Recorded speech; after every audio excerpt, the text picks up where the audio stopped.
I wasn't like generically into fashion, but I was always into the aesthetics. I was always into dressing well. Like I knew my brands, I knew the shows, whatever fashion TV had going on. I was watching it. Like I was aware.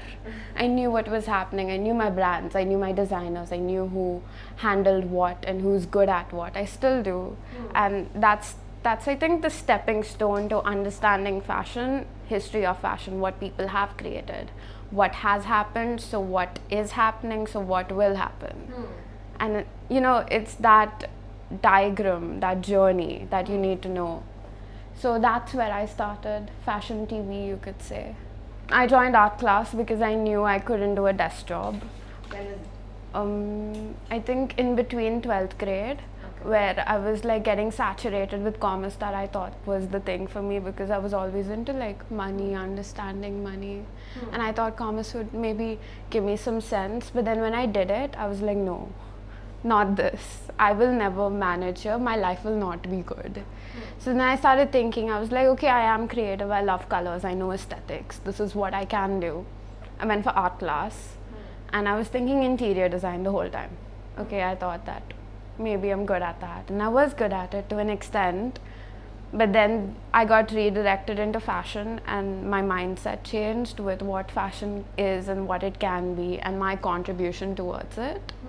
And that's when I started accepting fashion design to be like an option for me, a career option. And then when I realized the amount of money you can make in fashion, that is when the little child in me went like, okay, we can do this now.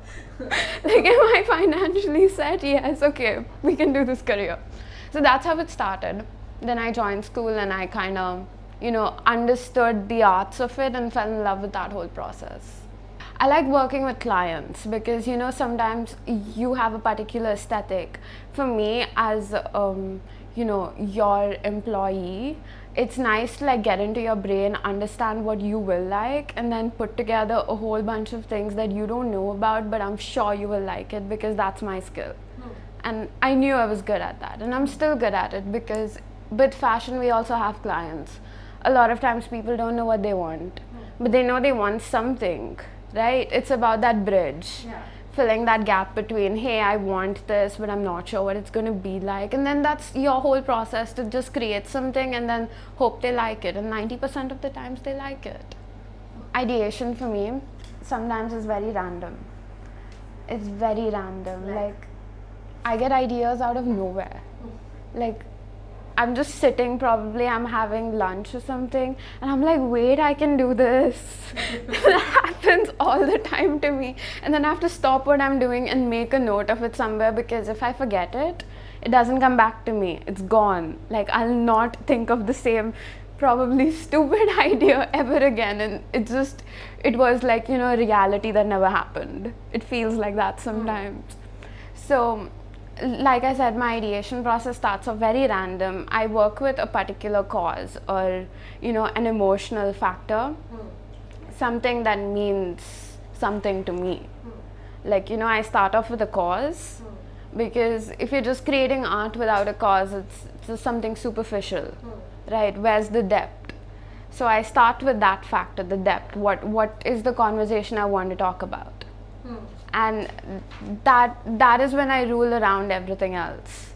Once I realize, like, okay, non-conformist is what I'm doing, and I want to talk about, being completely gender binary and, just having no lines between a man and a woman when it comes to physicality and how you can dress and what you should or shouldn't do. So if this is my topic, I know the feeling, I know, I'll have conversations with other people about it. I'll try and take their opinion on the same thing. I'll see what they want, what they would add if they were an artist. It's basically just an opportunity for people to give me their ideas, at least in my circle. And whatever I like, whatever resonates to me as an artist, I pull that out and I work with that. So I start there, then I work with fabrics, medias, because I feel like there is no one right way of doing things. There's multiple ways to, receive the same outcome or the same experience. You can always experiment with how you want to show people something, right? So all of these tiny little things are my process. I wouldn't have like a set process, because sometimes I think about the final garment first and then I'm kind of like working backwards. And sometimes I know that this is my concept and then I'm walking the right way, or what we call the right way. Is it really?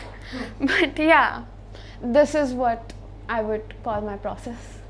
I feel like gender was a way for people to sell. Like they sold based on gender. Like you're a man, you buy this. You're a woman, you buy this. You're a woman, so you need 20 dresses per year, equally expensive because it needs to fit the right season. But a man can wear 3 t-shirts and they're good. So I think it started there for me when I studied history of fashion, and I realized that it wasn't about the clothing, it wasn't about the functionality, it was just about the sales. And fashion started there with the sales. Sorry. So once I realized like it's about the sales, the business person in me knew what I had to do, and I knew what I can do to get there. But then the artist in me that studied the art kind of knew what she wanted to do too. So right now it's just a balance between both, to like, actually fund my art, but then still figure out how to make it consumer friendly and sustainable for people, because they need clothes. Everyone needs to wear something. But do you really need those 20 dresses? Or wouldn't just one really good quality dress that lasts you 20 years work? Right? Like just figure out how to be good quality with sustainable practices. That's the area I want to work with if I go consumer friendly. And so this was my first unisex ever thought process. I created this for a faculty of mine who was my inspiration, and he is very androgynous by nature. So I kind of like took his waistline, and he's tiny, so this was it, and I never found anyone to fit this but him. So that's why I never shot in this. But yeah, this was supposed to be, a very gender neutral corset which talks about people being caged and how it looks pretty and how somebody may want to feel comfortable in it, but they're not. They look comfortable and it looks aesthetic, but it's not. And that is the play I was doing. I was working with, visually it works, but mentally you're not there yet. Like you're just like, no, this is not me. And yeah, this was one of my processes. I feel as artists it's very important to be in a group, a circle, like as a herd, because different people have different ideas, different mindsets, and though I may be thinking of something, your opinion could also be valid, and I may not get there because one perspective. Correct. And it's important to have multiple perspectives, right? Yeah. So I feel like the best way to get all perspectives is by having people around and asking for opinions and actually using it. Okay. Right? Exactly. So history of fashion is a very big subject because Yes. people have been wearing clothes since forever. Yeah. And history of fashion starts there, right? It's just an evolution of what people were wearing. And what I realized was, first people wore less because there was a shortage in fabric. Then they figured out how to manufacture fabrics, and then they were in these, tooled up dresses and ball gowns, which again was expensive and not sustainable at all. And then they figured out that, okay, this is too much fabric and the weather's not working out.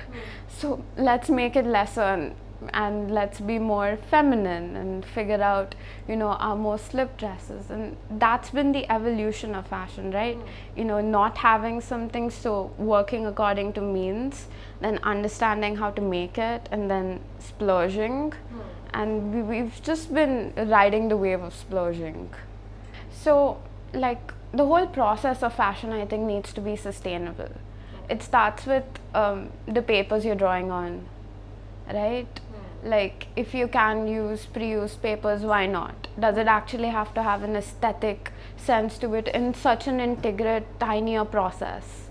It can be more raw, it can just, attach to you, right?